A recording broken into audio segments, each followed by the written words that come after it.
oportunidad con un aplauso a la doctora García.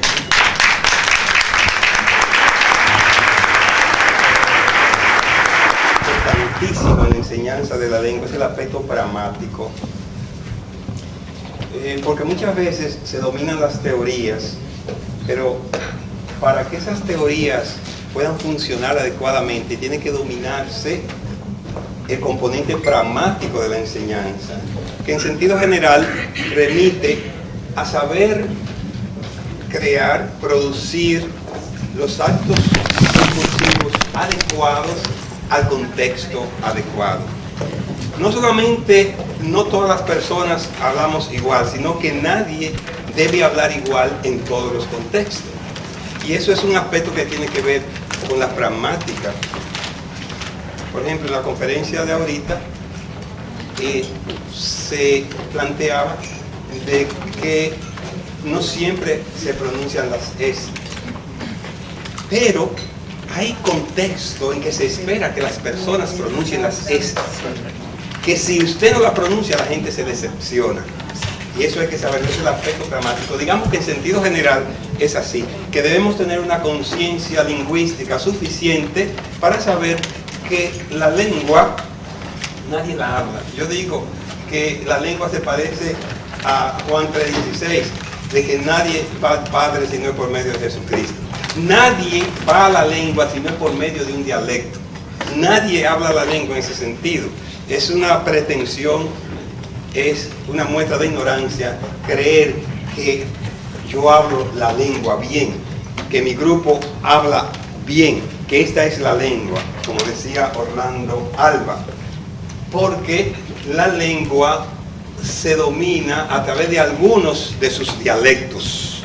Y eso tiene que ver entonces mucho con la pragmática, porque debemos dominar varios dialectos, no uno, mientras más formas de hablar, incluida las formas populares, las formas vulgares, las formas cultas. En el estudio, por ejemplo, la morfosintaxis, a menudo se olvida de componente pragmático, y como veremos, eso es fundamental. Nos vamos a la derivación, composición, estructura, etimología, pero ustedes verán que muchas palabras no significarían nada si no se le aplica un componente pragmático y metafórico. La metáfora no es un simple adorno, como se ha creído. Las metáforas no son exclusividad de la literatura. Las metáforas no son simplemente de que un aditamento para que las palabras, las expresiones se oigan mejor. Son recursos cognitivos. La metáfora tiene que ver con la cognición, son sistemas de pensamiento, sistema de crear cognición determinada, y por tanto en la lengua el componente metafórico, sobre todo en la morfología, es fundamental. Entonces uno se diría, ¿y qué es el dispositivo pragmático? Digamos que esto yo lo tomé de Van Dijk. Theo Van Dijk, en la teoría del discurso, habla de que en la comunicación siempre hay un dispositivo pragmático, y él lo toma a su vez de Paul Grice. ¿Recuerdan lo que han estudiado teoría del discurso? Que Paul Grice planteó el principio de la cooperación comunicativa, de que en la interacción comunicativa cada quien tiene que aportar, tanto el enunciador como el enunciatario, porque si no, no nos entenderíamos. Hay un libro que se llama Lugares de lo que se produce el discurso, y eso lo que quiere decir es que de todos los lugares los discursos no significan lo mismo. Ese es el primer componente pragmático. El segundo es, trate de entender cuando está leyendo o cuando está oyendo. Trate de entender en el contexto adecuado, con la intención adecuada. En otra palabra, trate de inferir el acto de habla que se quiere producir, porque los actos de habla no están determinados de que ahora yo voy a narrar, ahora yo voy a describir tal cosa. El acto de habla, de hecho, estoy cansado de decir ni narración, ni descripción, ni argumentación, eso no son actos de habla. El acto de habla es lo que tú infieres y dices, pero si me dijo esto, ¿para qué me está diciendo esto? ¿Qué es lo que quiere? ¿Insultarme? ¿Halagarme? ¿Bendecirme? ¿Informarme? ¿Solicitarme un préstamo? ¿Hacerme una advertencia? Eso hay que inferirlo, y eso es pragmática también. Dicho esto, entonces, podríamos decir entonces que la competencia pragmática tiene que ver con comprender discurso, con producir discurso adecuado, etc. Toda esta explicación, para cuando entremos ya en detalle, no haya que, sino que explicar, sino que de una vez ustedes captan. Si quieren, al final, bueno, ahí está mi correo, me parece, me lo escriben y yo le envío toda esta diapositiva. Vamos a ver algunos ejemplos que he visto desde la gramática normativa y hasta la misma lingüística, parecería que no tiene sentido. Y yo digo, yo voy al gimnasio todos los días, dependiendo del contexto. Puede ser que usted piense que yo soy empleado del gimnasio. Usted podría pensar que yo voy a hacer ejercicio, o que yo soy el dueño. Depende de qué tenga usted en su experiencia. Si no hay ninguna experiencia previa, lo más probable es que usted piense que yo hago ejercicio. Un cuñado mío que está gordo, digo, pero ¿y tú no me dices que corres todos los días? Sí, yo corro todos los días, pero yo me voy en el motor, corro y vuelvo. Si me dice que yo, en un contexto que yo digo, pero tú no corres todos los días y estás tan gordo, y me dice, sí, yo corro, que yo voy a pensar que va a correr no en motor ni en carro, sino que va a correr, porque el contexto me hace pensar que se está refiriendo a eso. No todo se explica en el discurso. Hay muchas cosas que por sabida se callan. Hay otras que porque no vienen al caso. Y hay otras porque hay que suponerlas. Un discurso donde todo haya que explicarlo no se va a entender. Además, usted puede subestimar a la gente. Si tú me dices, yo voy al gimnasio, se supone que si no me dan ninguna otra explicación, yo tengo que asumir que usted va a hacer ejercicio. Aunque después me digan, no, pero yo yo lo que voy a hacer tal cosa. En mi cuñado, estoy en el parqueo. Eso me ha pasado. Supóngase que usted, si estoy en el parqueo, la gente tiene que decir, pero ven acá. Salió para la casa, salió para la universidad, salió para el trabajo. Dependiendo de qué usted tenga en la experiencia previa, usted va a terminar y va a decir, tal parte. Pero ahí sí hay que tener cuidado, porque cuando hay, digamos, en juego el entendimiento preciso, entonces uno hace la pregunta si hay posibilidad.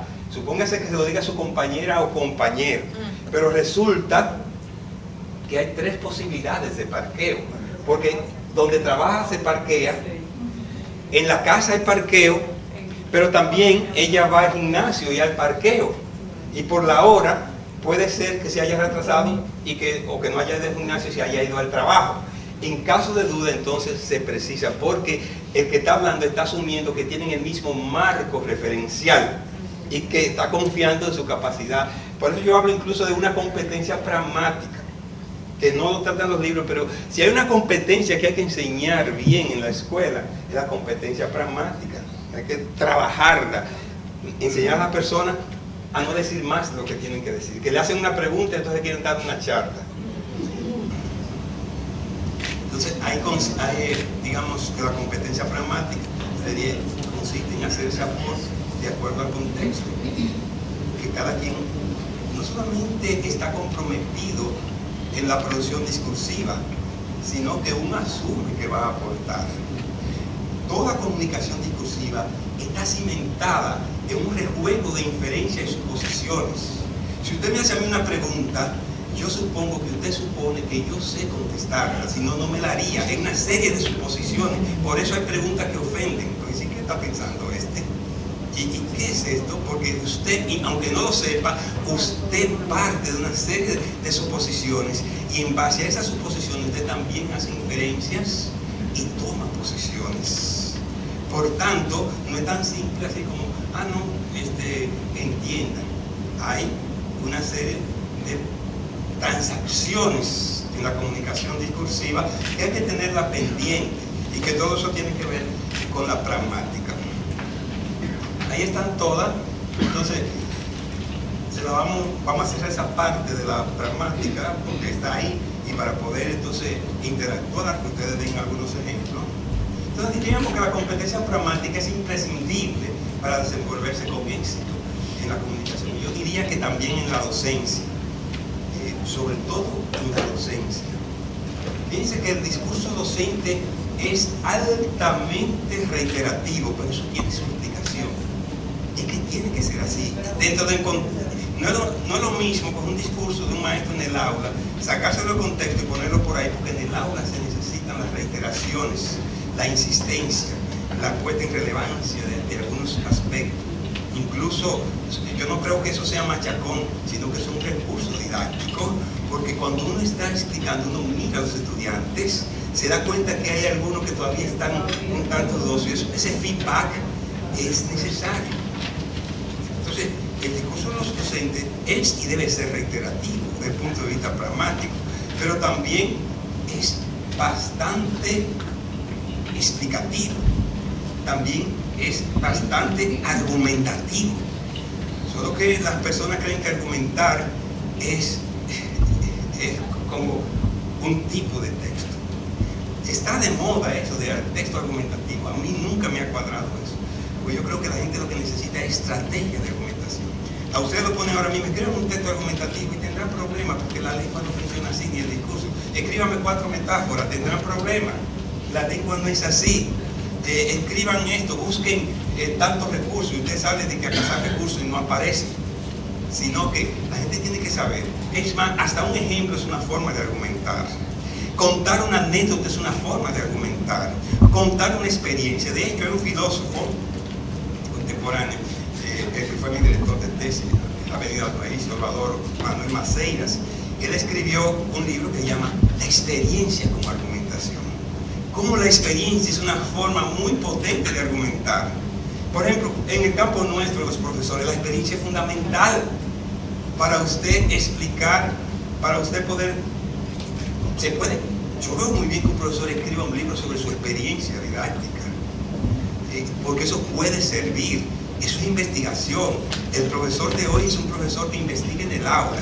Investigar no es solo someter al estudiante a ciertos instrumentos, hasta con observarlo ya está investigando. Cuando está corrigiendo los exámenes, se da cuenta dónde están las fortalezas, dónde están las falencias, por qué todos contestaron casi igual la misma línea, algo que usted esperaba de otra manera. Cuidado si fue que usted lo indujo sin darse cuenta. Y toda esa experiencia son formas de argumentación. Dar un dato estadístico, eso puede ser forma de argumentación. Todo depende en el contexto, cómo se haga. Y hasta qué punto explicar no es argumentar también. O sea, cuando usted viene a ver, casi todo es argumento. Lo que hay que enseñar a los estudiantes, lo que hay que darles estrategia para que sepan desglosar el discurso, para que sepan ser exhaustivas y exhaustivos dependiendo del contexto. Todo eso tiene que ver entonces con la pragmática.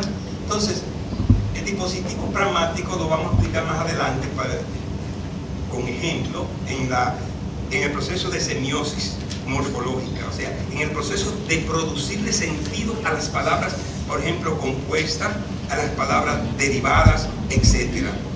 Vamos a ver entonces el dispositivo metafórico. Le decía que hoy la metáfora se considera como un sistema cognitivo. La metáfora hoy forma parte de la psicología, de la lingüística cognitiva, uno de los componentes fundamentales de lo que hoy se está llamando, que tal vez sea la última corriente lingüística, la lingüística cognitiva. Porque producir metáforas es una forma de pensar. Incluso las metáforas no existen de manera aislada. Casi siempre las metáforas corresponden a un marco metafórico o a un marco cognitivo. Vamos, en esa parte podríamos hacer una experiencia. Yo les doy un marco, yo digo, escriban metáforas sobre tal cosa, lo que les hagan, y detrás de eso habrá una gran metáfora que la ampara. Por ejemplo, cuando alguien dice, en la guerra y en el amor se vale todo. Yo me estoy muriendo de amor por ti. Yo el alma me arde de pasión por ti. Detrás de todo eso va a haber una gran metáfora, que el amor es ardiente, o el amor es guerra, etc. Entonces de ahí se van a derivar una serie de metáforas, porque ya la sociedad donde se habla, la comunidad de hablantes ha validado o ha producido un un conocimiento convencional sobre una gran metáfora. Por eso Ortega y Gasset habla de las grandes metáforas. Tal vez fue el primero que comenzó a descubrir que existen grandes metáforas. Y después vino George Lakoff y sistematizó eso sobre que las metáforas son sistemas de conocimiento, son sistemas de pensar, que cada sociedad produce grandes metáforas. Yo estoy por conquistar a Merlin para que haga un estudio sobre las grandes metáforas del español dominicano, que vienen siendo los grandes sistemas metafóricos que nosotros utilizamos. Por ejemplo, los mecánicos dicen, a la mujer y a la puerta se le da duro, dale duro tal cosa. ¿Qué quiere decir? Detrás de eso hay una metáfora violenta, que a la mujer hay que tratar. La mujer es violencia. Entonces, por eso, si no hubiera esa gran metáfora detrás, la gente no aceptaría las metáforas particulares porque la encontraría obscena, la encontraría agresiva, la encontraría desconsiderada. Pero ¿qué sucede? Que detrás de las metáforas hay acciones. Si yo defino la corrupción como un cáncer, eso es una gran metáfora que van a surgir entonces otras metáforas que va a decir el flagelo de la corrupción que es una carcoma y tal cosa. Pero ¿qué sucede? Si una sociedad llega a aceptar, y yo no creo que la nuestra lo haya aceptado, que la corrupción es un cáncer, entonces el cáncer hay que extirparlo. Todo lo que se haga para extirpar el cáncer, lo que hemos tipificado como cáncer, la gente lo va a encontrar bien. Cuando los gorilas chilenos depusieron a Salvador Allende del poder en 1973, lo primero que dijeron, él era comunista y el comunismo es un cáncer. ¿Y qué hicieron con Allende? Que lo mataron, pero no solamente eso, después vinieron y purgaron a todos los que eran sospechosos de comunistas. Se cree que Pablo Neruda murió de tristeza porque le quemaron su biblioteca, pero Víctor Jara, un cantante glorioso que casi no se oye, lo fusilaron. ¿Qué ellos? Acciones, porque si el comunismo es un cáncer y tú eres comunista, hay que extirparte, y así actuaban esos gorilas. Por tanto, detrás de la metáfora hay acciones que la gente asume. Si la gente asume que en el amor y la guerra todo se puede, entonces ahí viene toda la metáfora y vienen las acciones, las trampas, porque todo se puede. De manera que no es tan inocente de las metáforas. Además de ser sistemas cognitivos que cada sociedad produce para plasmar mejor el pensamiento, para que el discurso sea más comprensible, también legitiman determinadas acciones. Por eso hay que alejarse de ese punto de vista simplista de que una metáfora no es simple comparación de un objeto A con un objeto B, que es simplemente para adornar el discurso, la poesía, la literatura. No. Eso es mucho más profundo. Tiene que ver con la forma de pensar, tiene que ver con la forma de entender y, cuidado, también con la forma de actuar. Porque hay personas que no les duele la conciencia realizando determinadas acciones, porque detrás hay un sistema cognitivo que valida y legitima eso. Que un árabe, que yo diga aquí que Mahoma era un loquito viejo, y probablemente si aquí hubiera un musulmán y a mí se me ocurriera decir que Mahoma era un loquito viejo, va a salir de ahí usted está seguro, y si me puede degollar lo va a hacer con gusto y se va a quedar satisfecho. Lo que para ustedes será un crimen horrendo, para él fue un acto de heroísmo, un acto de martirologio, y que Alá está contento porque hay una serie de conocimientos, de sistema cognitivo que condicionan las acciones. De ahí el poder del discurso, de ahí el peligro que mucha gente maneja el discurso sin conciencia del poder que tienen en sus manos. Porque la conciencia se va conformando con los discursos que desde niño van recibiendo las personas y la van inclinando, y por eso pueden actuar de manera cruel y no saben que están siendo crueles. Entonces, yo creo que ustedes produzcan alguna metáfora para que veamos entonces qué gran metáfora detrás. Vamos a producir una metáfora, produzcan una metáfora a la que les salgan sobre, bueno, elijan ustedes un gran tema para ver qué gran metáfora hay detrás sin que ustedes se den cuenta. ¿Qué tema te gustaría? Bueno, yo siempre digo a mis estudiantes que los dominicanos relacionan siempre una metáfora con los animales. Por ejemplo, yo puse entre una leona. Muy bien. Créenme metáforas sobre animales. Me parece muy bien. Produzcan una metáfora cada uno sobre animal. Pues escriban la que les voy a poner a que la lean para ver qué gran metáfora, sin ustedes darse cuenta, está detrás de eso. Quiere decir que hay un sistema cognitivo. Mi hipótesis es que detrás de las metáforas hay un sistema cognitivo que ha validado una sociedad determinada.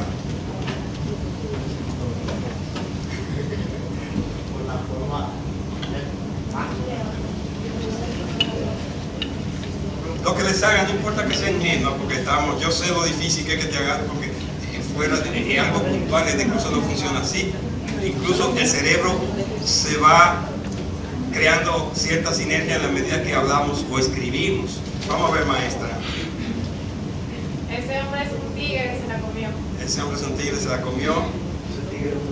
Ese tigre es un león. Él es más ágil que un gato. Él es más ágil que un gato. ¿Sí? Sí, sí. Esta chica es una gata salvaje. Esta chica es una gata salvaje, Merlin. El amor es la tierra. Wow. Repite, por favor. Alejandrina. Jonathan Lord. Balaguer es un zorro de la política dominicana. Muy bien. Y así seguimos. ¿Qué gran metáfora ustedes descubren detrás de eso? Bueno, como todavía no están entrenados, pero hay una gran metáfora y es que los animales son extremos. Los animales son extremos. Fíjense que eso del extremismo parece que es muy común entre los dominicanos. Porque, por ejemplo, el diablo es todos los extremos entre los dominicanos.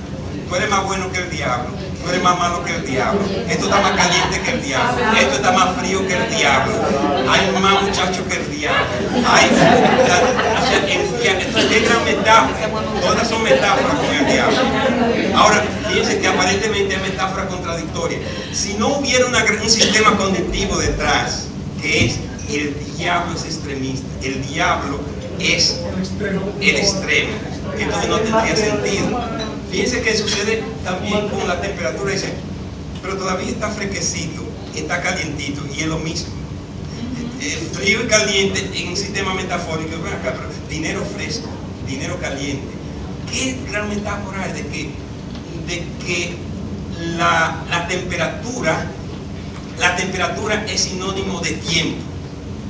Temperatura es tiempo. Entonces, como la temperatura es tiempo entre el sistema cognitivo dominicano, cualquier caliente es un tiempo, el frío es un tiempo, el fresco es un tiempo, y por tanto la gente va a entender, dice, tengo una noticia calentita, fresquecita, y está significando lo mismo por el sistema cognitivo que hay detrás. Si no hubiera ese sistema cognitivo, no tendría sentido. ¿Por qué te paraste eso? Los dominicanos dicen que esto es frío. Entonces, una gente que no sepa el sistema cognitivo metafórico dominicano, cuando tú dices que esta noticia es calientita y después dices que es fresca, va a creer que es lo contrario, porque no sabe que tenemos un sistema metafórico cognitivo que está detrás, que lo hace sinónimo, donde el léxico semánticamente contrario puede ser sinónimo desde el punto de vista metafórico. ¿Saben que cruel viene de cor, que es sangre en latín? Entonces, en cualquier palabra que uno ni siquiera se imagina, hay una metáfora detrás.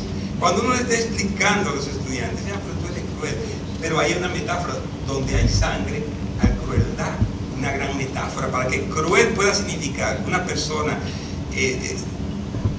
digamos, cruel, una persona que no le importe herir a los demás, una persona que no siente remordimiento aplicando violencia, tiene que entender que primero se está asociando que derramar sangre es crueldad. Pero cuidado, sangre humana, porque entonces no se tomaría que cuando matan un animal, como en principio sí era cruel. Fíjense, en principio el que mataba un animal era cruel, y debería ser así. Si tú matabas un animal derramando sangre, tú eras cruel. Si tú derramabas cualquier tipo de sangre, tú eras cruel. Pero a través de un mecanismo de legitimación de nuestras propias acciones, para que ustedes vean la relación entre metáfora y acción, tuvimos que reducir la crueldad a sangre humana. Y cuidado, hay sociedades que depende cómo tú derrames esa sangre para ser cruel o no ser cruel.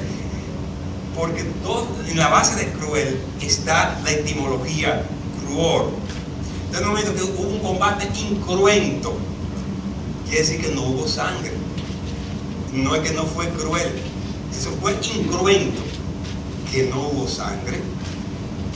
Si hubiese habido sangre, no hubiese sido incruento. O sea, que está ligado a la sangre. Pero para que una actitud de indiferencia ante el dolor, de producir dolor, no te dé cargo de conciencia, tiene que haber un proceso metafórico de como sucedió ahí con Cruel. Exitoso. Fíjense, increíblemente, exitoso está ligado con éxodo.